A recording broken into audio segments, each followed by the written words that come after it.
With the Henry's Creek fire slowly wrapping up, though, the crews are looking to make sure that the fire stays contained.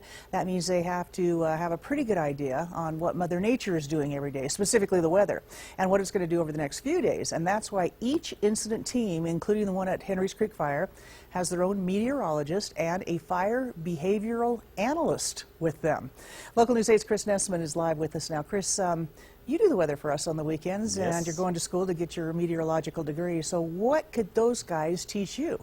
Yeah, quite a bit, truthfully, if I were very, very honest. Because instead of focusing on a broad weather forecast like we do here at Local News 8, these guys focus on a much smaller scale, down to how the winds will affect the fire in something as compact as a narrow gulch. Predicting what the future holds in Idaho weather can be tough. Trust me, I know. But imagine having to do that when property and lives are on the line. These guys have a pretty tough job. So it's really to take science and apply it to the field and forecast what the fire is going to do in the next shift or the next couple of days.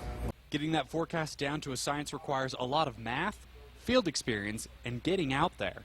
But a lot of it is actually getting out in the field and looking at the terrain, seeing how the fire is reacting to the different weather patterns. And so being on site is really important to that kind of a forecast. This is especially true in Idaho, where our fires often burn in remote, rugged areas. It can get pretty intricate just because of the complexity of the terrain, but instead of a general area forecast, it's really focused on that fire area, what terrain might be influencing in terms of wind and weather patterns. Firefighters rely on these guys to be as accurate as possible. This helps them know where is the best location to fight the fire and when they need to get out.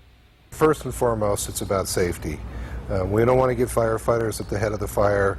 We don't want them caught by surprise of what a fire is going to do. So that's obviously the biggest thing.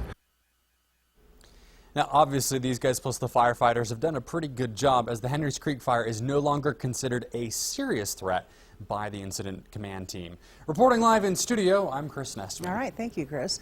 Those scientists that you saw in the story say, with conditions still very dry, their biggest concern tonight is with other fires starting in the region.